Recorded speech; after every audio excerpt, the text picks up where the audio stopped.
Next up at UFC Louisville, we have the main event of the evening. We have Louisville's own Nassourdine Imavov taking on Jared Cannonier. Was that supposed to be a joke? It was a joke. Hold on a second. Hold on. I thought I could force a laugh, but I can't. Jared Cannonier, 17-6 in his career, 4-1 in his last 5, with 4 of his 6 career losses being to UFC champions. 6 losses, but very, very quality. Taking on Nassourdine Imavov. Nassourdine Imavov, 13-4 in his career, 3-1-1 in his last 5. He's coming off that dominant win over Homanadalidze. This is an interesting fight. If Jared Cannonier wasn't 40, if Jared Cannonier was like 35, 33, it would be a very, very different fight. But Jared Cannonier is 40 years old. But he doesn't necessarily look it. He's a powerful guy. He's incredibly dangerous. He'll switch from southpaw to orthodox. He'll throw kicks from both sides. He's got solid grappling defense, a good chin, and all of a sudden, insane volume.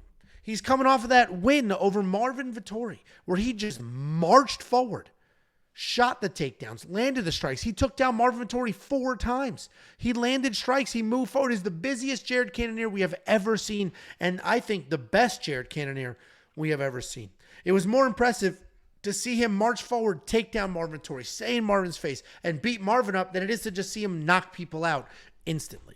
He's taking on Nassourdine Imavov. This guy's a busy striker, constantly working towards his opponents. He can strike, he can counter-strike, all while pressing forward. He's very tall for this weight class, and he uses that length to keep a jab out there. He's got good elbows, good side control, good control. Averages about 1 takedown per fight, but doesn't really rely on them often. He is coming off that one-sided win over Roman Dolidze, where he dropped him and 5 times his significant strike. Very quickly, historically, 40-year-old fighters and fighters in that general age group have not been winning. They've not been winning. Right? They don't do well.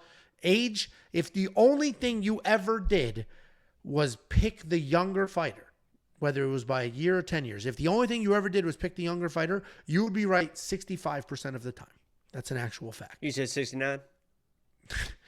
That's an actual fact. But as it was pointed out to me by the person who developed our artificial intelligence, so we have an artificial intelligence, PickGPT. It's picking at an incredible accuracy. It's using historical fight data to analyze fights. It's not going all the way back to the beginning of time because obviously UFC 1 and UFC today are they're not even the same sport. The skills are the same. It's very, very different. But that gentleman who developed the PickGPT, who has these giant swaths of data and is doing all of this work, pointed out to me that since USADA has left, the older fighters have been winning at a much more meaningful clip. The fighters that are 36, 40, 38, 39, that would normally lose, massive underdogs, old as hell, guaranteed to lose, have been winning, and they've been winning well. And that makes sense. We've seen a lot of that this year. Look what Diego Ferreira did to Madaus Rebecki. We've seen a bunch of these old guys get it done. And now that doesn't necessarily apply to Jared Cannonier because Jared Cannonier's last fight, the best fight he's ever had against Marvin Vettori was 10 months ago. USADA was still there doing stuff. And I'm not accusing Jared of anything. But that is an interesting trend to see. I am going to slightly pick Jared Cannonier. And the only reason I'm picking him is based off of that last fight. Nassourdine Imavov is good. He just dog-walked Roman Dolidze. Dog-walked Roman Dolidze. And a lot of people thought Roman was going to win of how good he looked. And Imavov could come out here and just look absolutely spectacular. But, man, I was so impressed with that Jared Cannonier, the guy that moved forward, the guy that didn't stop, stayed in his face, got takedowns, insanely busy, 5 rounds of cardio. That guy wins this fight, and I'm just going to cross my fingers, hope that guy shows up. Jared Cannonier's a pick. What do you think, Jakey boy? Yeah, I'll be honest with you. Nassourdine Imavov is definitely a guy that's got all the tools. Right, we talked about the tools in the tool bag and polishing those tools, and he showed off. He's got the wrestling, he's got the striking, but I'll be damned, man. And I mentioned my quick pick video, and this is as simple as it is for me. Right, I think this is probably a close fight. I think it's probably a little bit of a back and forth fight. I think Imavov probably jumps out with the first round, maybe even the first 2 rounds, up 2-0. Right, I picked Marvin Vettori. I think you picked Marvin Vettori as well. I believe so, yeah. I think we were very excited halfway through that first round. We were like, okay, here we go. This is exactly what we thought.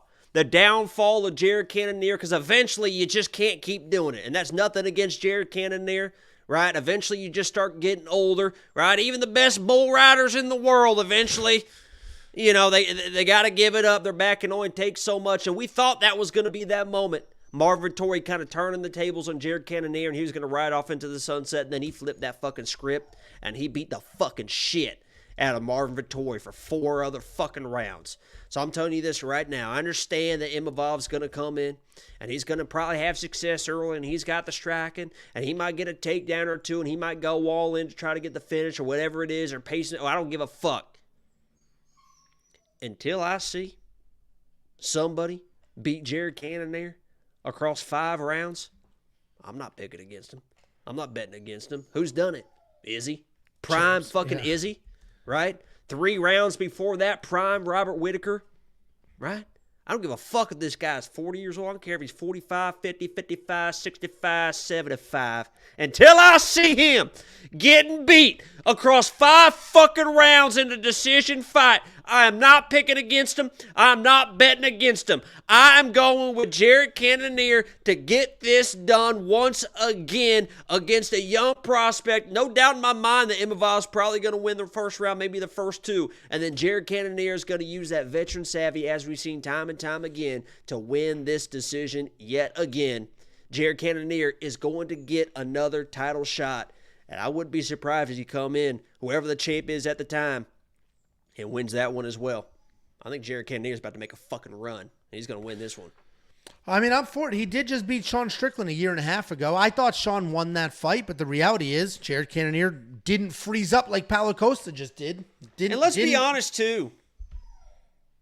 Roman Dolidze is not that guy. He's a tough son of a bitch, right? And he's an unreal grappler if he gets there. He's all hammered. But on the feet, man, he is just throw a big overhand right and a big overhand right and a big, I mean, that's all he does. So I know that Imavov kind of beat this, but I mean, it's Dolidze, baby. I got you.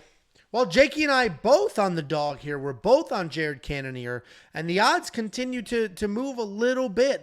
They'll go up a couple of points and come down a couple of points. I think a lot of people are looking at it being like, damn, Jared's 40, but damn, he is good, and he looked good. Yes, Dutch.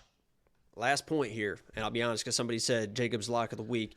This is another situation where, just like Sexy Mexi, when I'm breaking down, I'm deciding my lock of the week on like a Sunday, the odds were just too close, but I definitely did consider Jared Cannonier's lock of the week because he's a tough dude. I know he's going to be able to win a few rounds in a 5-round fight. So if he was a little bit more wide, kind of like it is right now, plus 105, plus 110, he could have been lock of the week, but it was just a little bit too close earlier in the week. Yeah, and that's what I was saying. The odds just, they tick up, they tick down. They tick up, they tick down. They're right around there because I think a lot of people are torn in this fight, and I get it. It's a very good main event. I'm looking forward to it. There's a good card. We have 14 full fights. I will probably have Jared Cannonier in my DraftKings lineup at a very affordable $7,600. If you do want to unlock everything that we do, go to WeWantPicks.com, click Become a Member. It's freaking $10. It's $10. The Connor card is included in that $10. Robert Whittaker versus Hamzat is included in that $10. Don't waste your time. WeWantPicks.com. Click Become a Member.